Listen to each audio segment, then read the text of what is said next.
He rejected her the moment he saw how she walked, after she had traveled over 1,000 miles to meet him. The train dragged itself into Red Mesa, heat rising off the tracks, the desert stretching wide and unforgiving beyond the platform. Passengers stepped down quickly. Voices, movement, reunions, life continuing, as if nothing important had happened. But for Clara Bennett, everything was about to change. She stepped carefully onto the platform, one hand gripping the railing, the other holding onto the edge of her dress. She moved with practiced control. One step, then another, her left leg dragging slightly behind, just enough for people to notice. They always did. She kept her chin level, her shoulders steady, because she had learned, a long time ago, that dignity was something you carried, even when the world refused to give it to you. In her pocket, a bundle of letters, tied with ribbon, each one written by the man she had come to marry, Victor Hale. He had promised her a home, a partnership, a life built on work, not appearances. She had believed him, every word. Now she looked up, scanning the platform, and she saw him, standing beside a wagon, tall, broad, hat tilted back, exactly like the photograph. For a moment, hope returned, small, fragile, but real. She lifted her hands slightly, not a wave, just enough to be seen. Their eyes met, and for a second, everything held. Then he noticed. His gaze dropped, to her step, to the uneven rhythm she had spent her life learning to hide. Something in his face changed. Not confusion, not surprise. Decision. Cold, immediate, final. He looked back at her, once, then shook his head.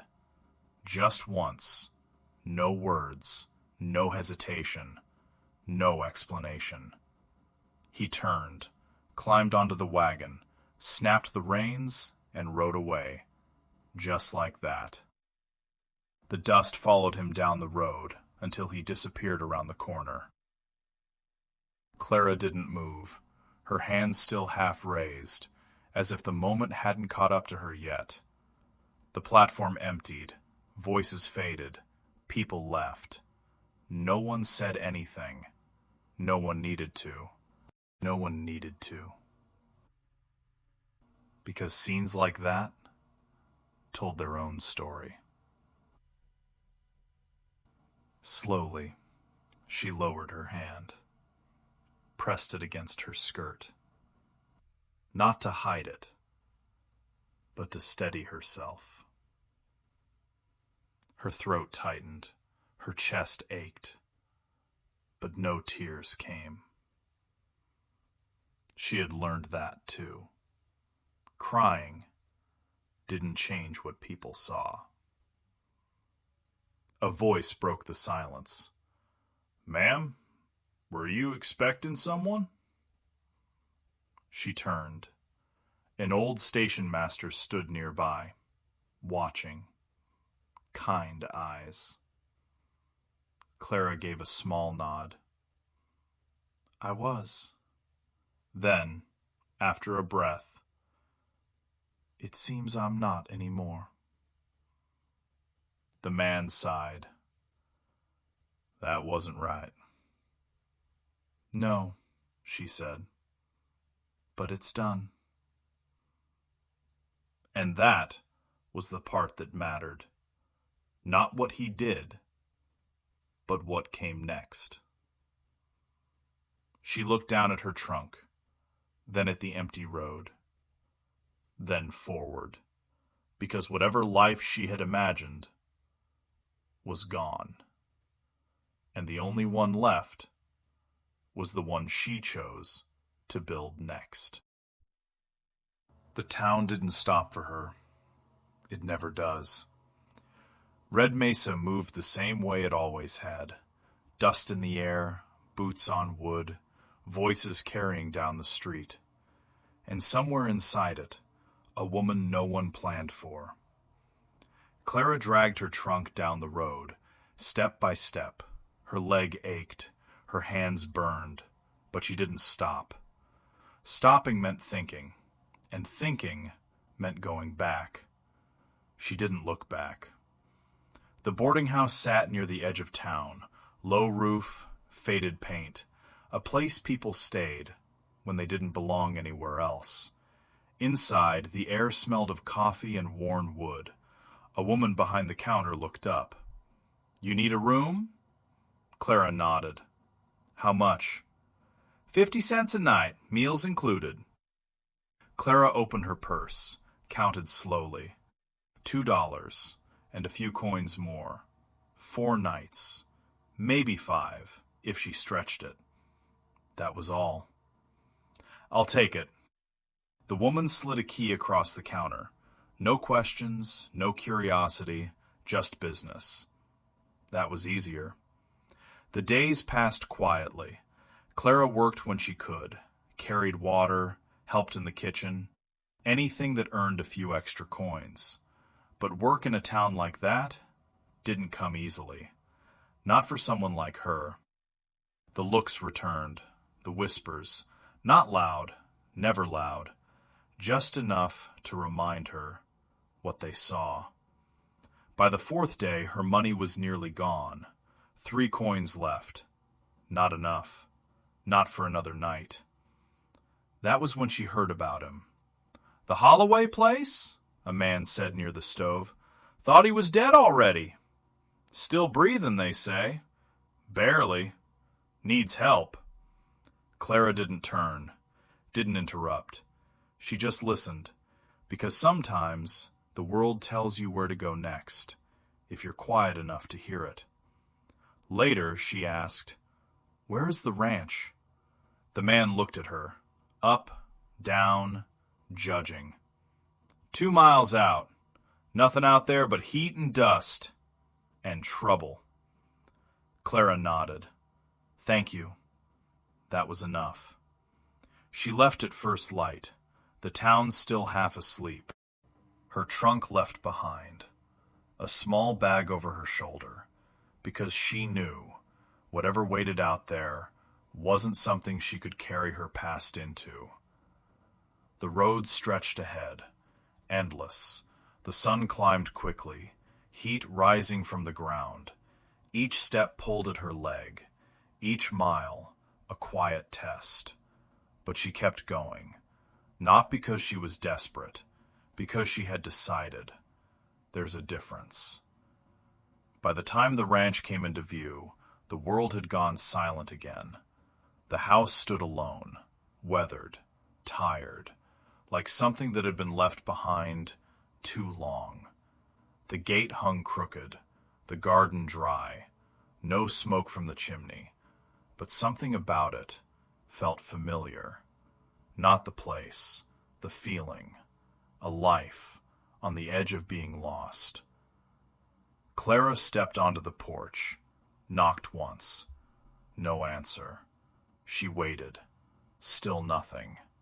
Slowly, she pushed the door open. The smell hit her first. Sickness, heat, neglect. Then she saw him. A man lay on a narrow cot, barely moving, his skin pale, sweat clinging to his face, and his arm, wrapped in filthy bandages, dark with infection. Clara didn't hesitate. She set her bag down, stepped forward, because whatever had happened to her had already happened. But this was something she could still change. She pressed her hand to his forehead, burning, too hot, too far gone, if no one helped him now. She looked around the empty room. No one else. No one coming. Just him and her. Clara took a breath, then moved. Because if she stayed, it wouldn't be because she had nowhere else to go. It would be because she chose to. The first night felt longer than it should, like time itself was waiting to see what she would do.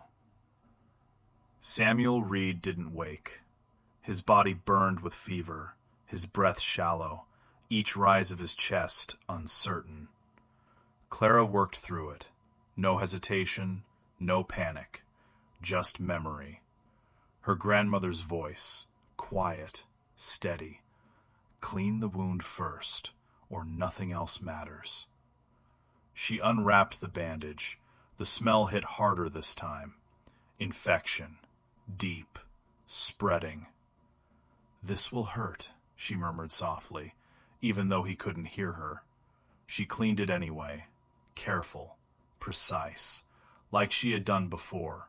For people who had no one else. Hours passed. Water replaced. Bandage changed. Tea brewed. She didn't count the time. She counted the breaths. Still here. Still here. Still here. Near midnight, he stirred. Just enough to let her know she wasn't too late. Morning came slowly. Light slipping through the cracks in the walls, touching everything she had already changed. The fire was alive, the room warmer, the smell cleaner. Clara sat in the chair beside him, head tilted slightly forward, asleep, but not fully, never fully. A hand moved. She woke instantly. His eyes were open, clearer now, watching her, not confused, not afraid, just aware. "Who are you?" Clara straightened slowly. "My name's Clara Bennett. You were sick. You still are, but not as bad." He studied her, carefully. Then his eyes dropped, not to her face, to her stance. The uneven balance, the slight shift in weight. He noticed. Of course he did. But unlike the others, he didn't react. No pity, no judgment, just acknowledgement. Then back to her eyes. "How long?" 3 days. "You had blood poisoning. I cleaned it, kept the fever down." He absorbed that, slowly. "Why?" She didn't hesitate. "You needed help." That answer stayed, because it wasn't complicated. It wasn't explained. It was just true. "This is my ranch. Or what's left of it." Clara glanced around. Worn walls, dust in the corners, things left unfinished. "It's enough," she said. He almost argued, then didn't. The days settled after that. Simple, repeating. Clara rose before sunrise, lit the fire, prepared what little food she could find. She changed his bandages, clean, careful. And each day he grew stronger. By the 5th he could sit. By the 7th he stood. Not steady, not fully, but standing. That mattered. He watched her often, not in a way that made her uncomfortable, in a way that tried to understand. The way she moved, worked, the way she didn't ask for anything, didn't explain herself.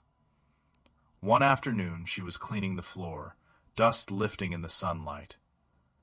"You don't have to do all this," Samuel said. She stopped, leaning lightly on the broom. "I know." "Then why?"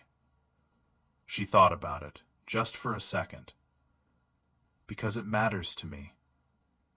That answer settled into him. Not loud, not dramatic, but solid. Outside, the land began to change.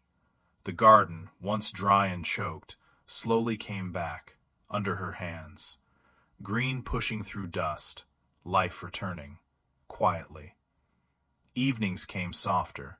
They sat on the porch sometimes, not speaking much, not needing to. The sky stretching wide above them. "This place used to feel different," Samuel said one night. "My sister used to sit here." She believed in fixing things. Clara looked out at the horizon. Maybe she was right. He glanced at her. She would have liked you. Clara didn't answer, but something in her shifted, because for the first time, she wasn't being measured. She was being seen.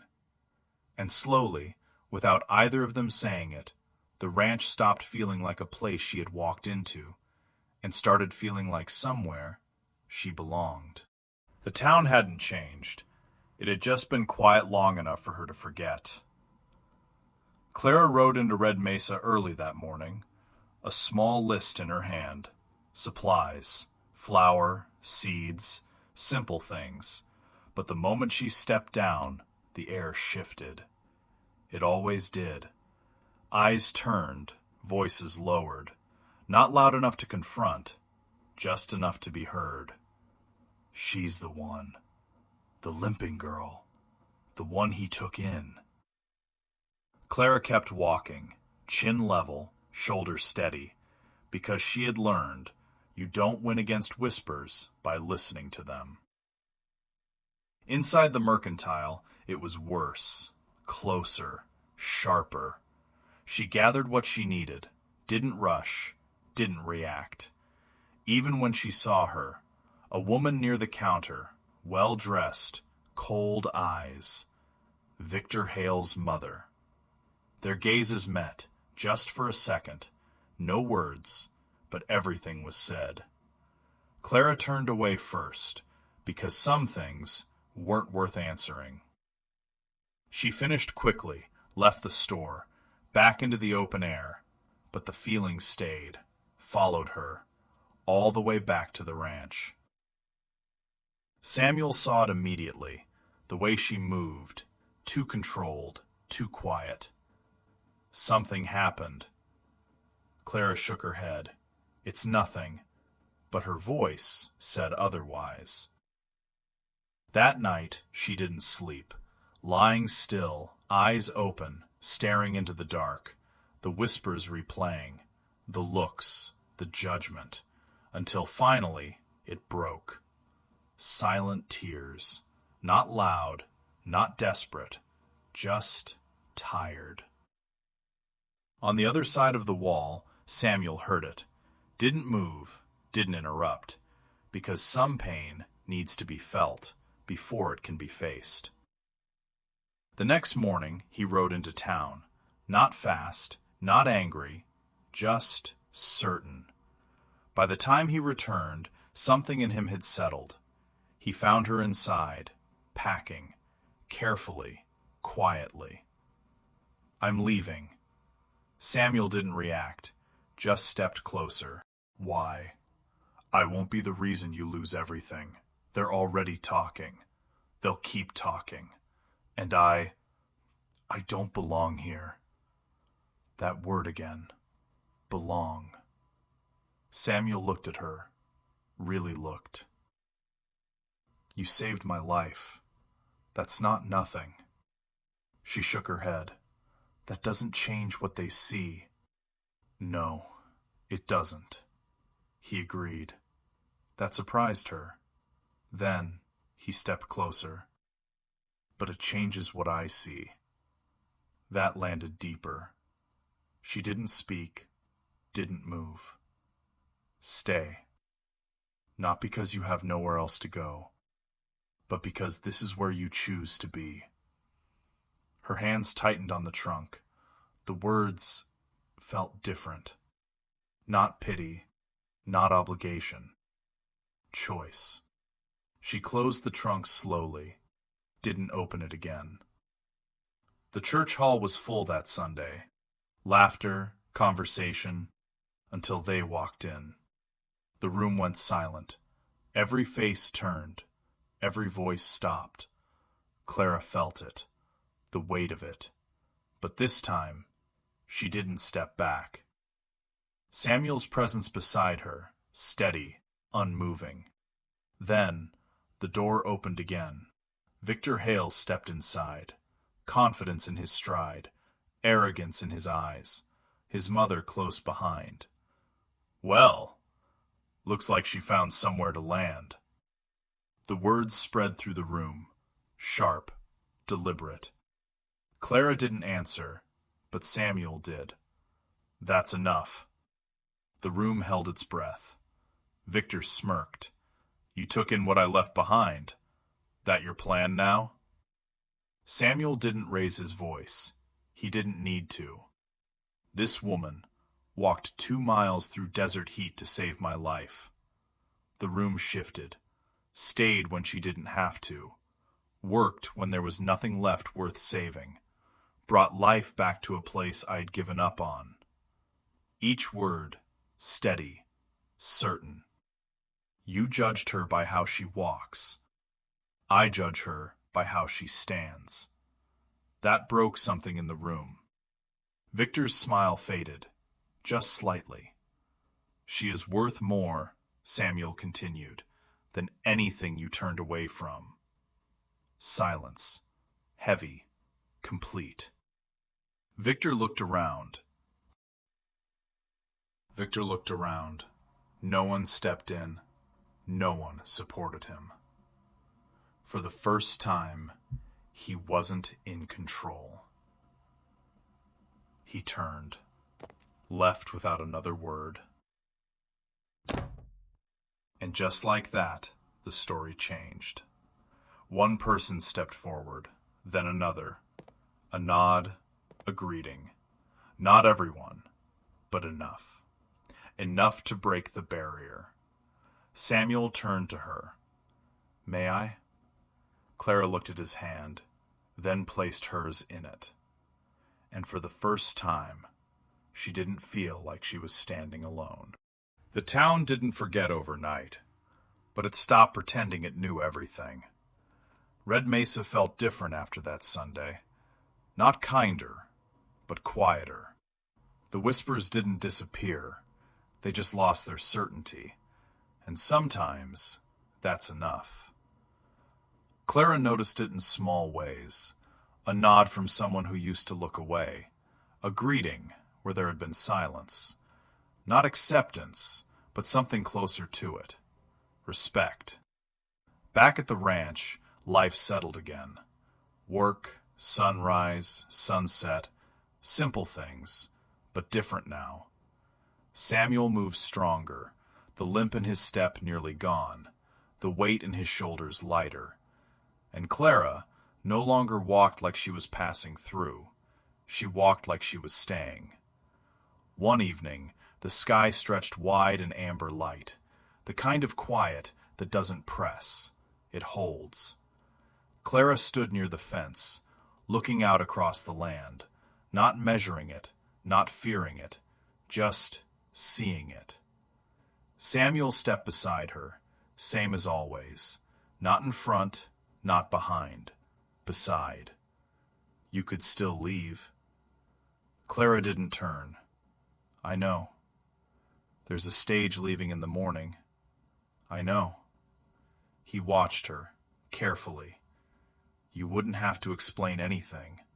You wouldn't owe anyone here a reason. That was true. She could go, start somewhere new, be someone else. No whispers, no past. Clara exhaled slowly, then turned to him. I'm not staying because I have nowhere else to go. I know, Samuel said quietly. She studied his face, making sure he understood. I'm staying because this is where I choose to be. That was it. Simple, clear, final. Something in him settled. Not relief, something deeper. Recognition. You're sure? She nodded. I've been unsure my whole life. About where I belong. About what people see when they look at me. But not this. Not anymore. Samuel looked out over the land, then back at her. Then we build it. That word, build, meant something. Not given, not promised, earned. All. Real. Together? He nodded once. Together. The wind moved through the grass, gentler now, like the land itself had accepted the answer. Seasons changed, the ranch grew, fences repaired, fields planted, life returning, not because it was easy, but because they stayed. There were still hard days, still moments, where doubt tried to creep back in. But it didn't hold the same power anymore, because she had already chosen. One afternoon, Clara stood in the doorway, watching the land, hands resting lightly against the frame. Samuel walked past her, paused. "You look different." She tilted her head slightly. "How?" He studied her for a moment. Then, "You're not waiting anymore." That was true. She wasn't waiting for approval, for permission, for someone to decide her worth. She had already done that. For herself. Clara looked out across the land one more time, then back at him. "I was never broken, just in the wrong place." Samuel smiled. "Not anymore. Not anymore." And this time, when the wind moved across the land, it didn't feel like something to endure. It felt like something she belonged to.